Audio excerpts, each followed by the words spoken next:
और जो आज के अवसर पर इन सभी योजनाओं से लाभान्वित हो रहे हैं, जेई टीकाकरण से, मिशन इंद्रधनुष के इस अभियान से और खुशहाल परिवार के इस अभियान से उन सबके प्रति अपनी शुभकामनाएं भी व्यक्त करता हूं। मुझे बहुत प्रसन्नता है कि पिछले 4 वर्षों के दौरान प्रदेश सरकार ने अंतर विभागीय समन्वय के माध्यम से इंसेफ्लाइटिस पर प्रभावी नियंत्रण करने में सफलता प्राप्त की है।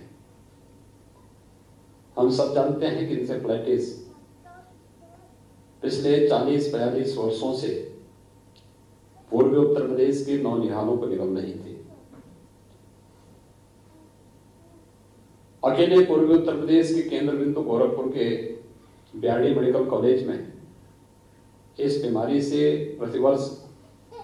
1200 बच्चों की मौत होती थी और जो लोग मेडिकल कॉलेज तक नहीं पहुंच पाते थे उनकी संख्या भी लगभग इतनी ही थी।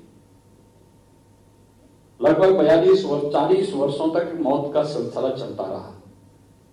लेकिन 2017 में प्रदेश में हमारी सरकार जब आई तो हम लोगों ने उस समय अंतर विभागीय समन्वय के माध्यम से स्वास्थ्य विभाग को नोडल विभाग बना करके इस कार्यक्रम को आगे बढ़ाना प्रारंभ किया और मुझे प्रसन्नता है कि आज जेई और एईएस को लेकर के पूर्वी उत्तर प्रदेश और प्रदेश के अंदर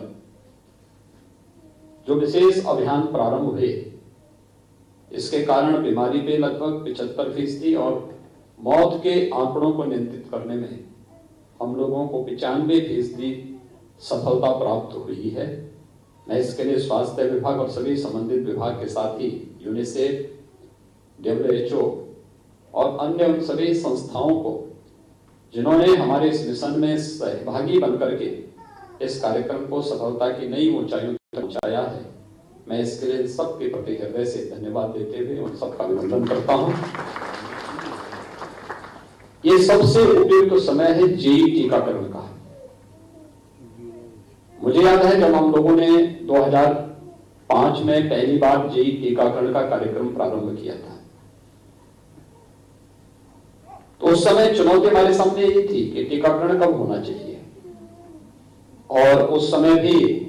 हम लोग इस निष्कर्ष पर पहुंचे थे कि टीका को हमेशा एक्टिवेट होने में कुछ समय लगता है। तो स्वाभाविक रूप से जेई और एईएस के जो मामले पूर्वी उत्तर प्रदेश या प्रदेश के 38 जनपदों में देखने को मिले हैं, ये मध्य जुलाई से लेकर के नवंबर तक देखने को मिले हैं। तो मध्य जुलाई से नवंबर तक के इस कालखंड के लिए आवश्यक है कि हम फरवरी-मार्च में ही टीकाकरण के इस कार्यक्रम को संपन्न कर सकें। और मुझे प्रसन्नता है कि आज 21 फरवरी को स्वास्थ्य विभाग जेई टीकाकरण के इस अभियान को आज लगातार चौथे वर्ष भी आगे बढ़ा रहा है। ये कार्यक्रम केवल स्वास्थ्य विभाग तक सीमित ना हो, यूनिसेफ और WHO के प्रतिनिधि यहाँ पर हमारे साथ जुड़े हैं, अन्य तमाम संस्थाओं के जो प्रतिनिधिगण हैं वे भी हमारे साथ इस कार्यक्रम के साथ जुड़े हैं। भारत सरकार का सहयोग निरंतर हमें इसके लिए प्राप्त हो रहा है। अंतर विभागीय समन्वय हमारी इस पूरे अभियान की सफलता का मूल मंत्र है।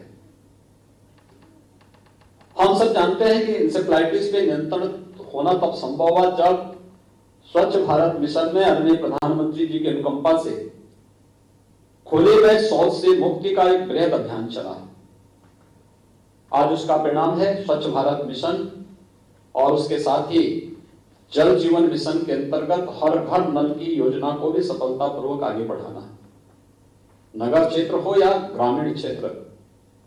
स्वच्छता के साथ साथ शुद्ध पेयजल की आपूर्ति बीमारी के 60% समस्या का समाधान करने में बहुत बड़ी भूमिका का निर्वहन करता है और हम सबको इसकी ताकत को महसूस करना होगा। सामान्य स्वच्छता के अभियान को भी नगर विकास और ग्रामीण विकास विभाग, पंचायती राज विभाग ने बहुत अच्छे ढंग से आगे बढ़ाया है। और यही नहीं,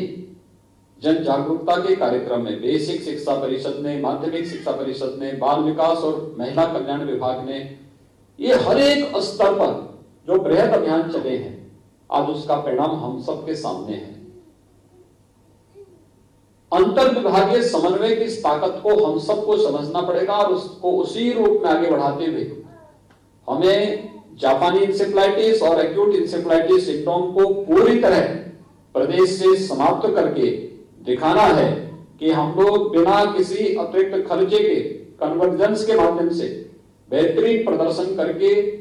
इस महामारी को पूरी तरह नियंत्रित करेंगे। और वह उत्तर प्रदेश सरकार ने स्वास्थ्य विभाग की टीम के साथ विभिन्न विभागों के अधिकारी और कर्मचारियों की मदद से